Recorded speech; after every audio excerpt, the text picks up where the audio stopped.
objevila hvězda. Ale nebyla to obyčejná hvězda, byla krásná a jasná, ale trochu popletená. Měla ale důležitý úkol, ukázat cestu k radosti a naději. Jenže nebylo pro ně snadné trefit správný směr. Tak co je tohle za mapu? Patří takhle nebo takhle? Já se v tom vůbec nevyznám. Tak co, hvězdo? No, já tady nemám takovou tu červenou šipku, co je vždycky na mapě. Zde stojíme. Asi tady nemám signál GPS. Co budeš dělat? No, budu se tvářit, že vím, kam jdu.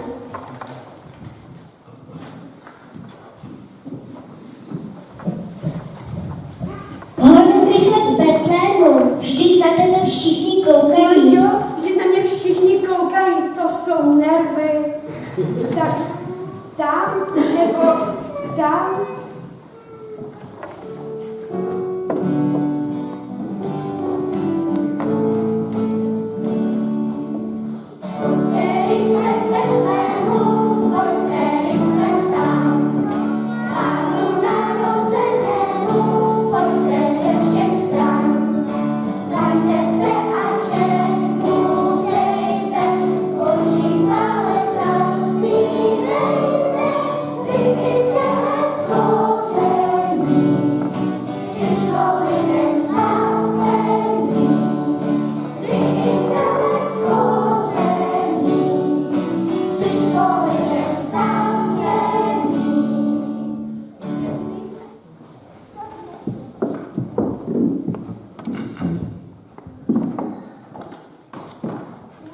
Podívejte, za námi je nějaká jasná hvězda.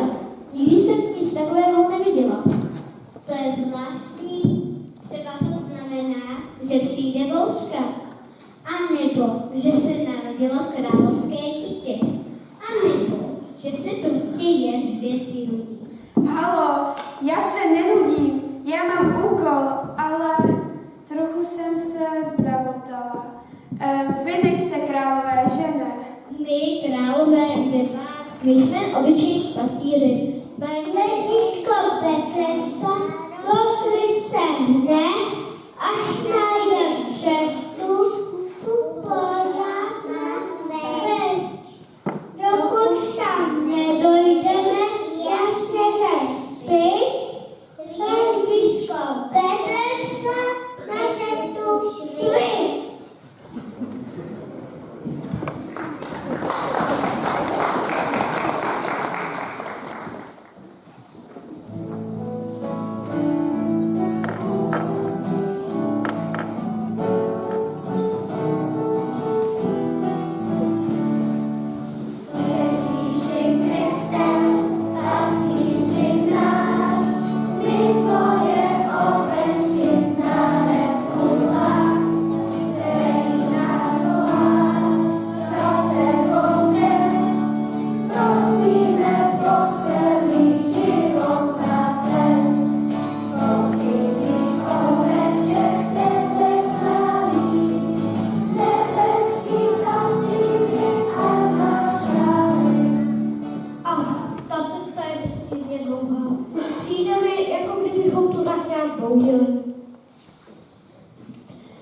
A kdybych neznal hvězdy, myslel bych si, že tahleta je taky nějaká popletená.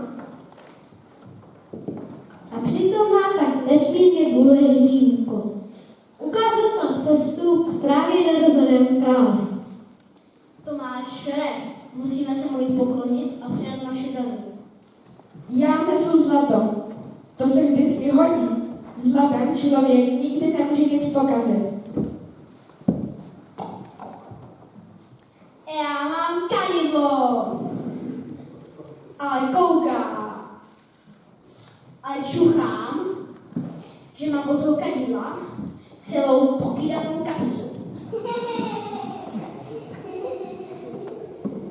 Já nesu pirhu. Ale doufám, že si někdo nepomyslí, že je to alkohol. To teda není.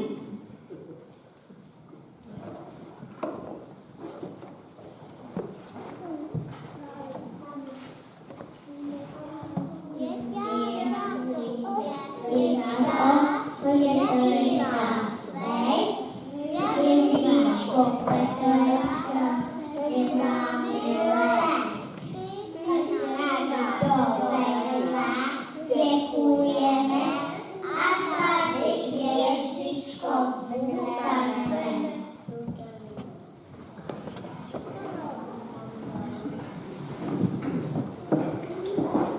Děťátko se narodilo, levě myslí leží. Budrce Eva v křížové, poklonit se běží. Nebesa jsou dokoža, na důvod se Kristus stal. A oslíček v Betlémě se radují, narodil se Ježíšek, přivez lidem spasení. Jsi vždyť máš záření nad jeslemi. To bych ráda, ale nikdo není dokonalý, víš, trochu jsem popletla cestu. Ale vedu za sebou zástupy, vlastně trochu větší zástupy. Nebojte se, přišla radost pro všechny lidi. Bůh poslal na svět lásku, která se narodila v malém dítěti. Narození Ježíšek symbolizuje naději pro malé i velké, pro chudé i bohaté, prostě pro všechny. A tak hvězda dovedla všechny k tomu největšímu daru. K lásce, která svítí i dnes na každé Vánoce. A ta boží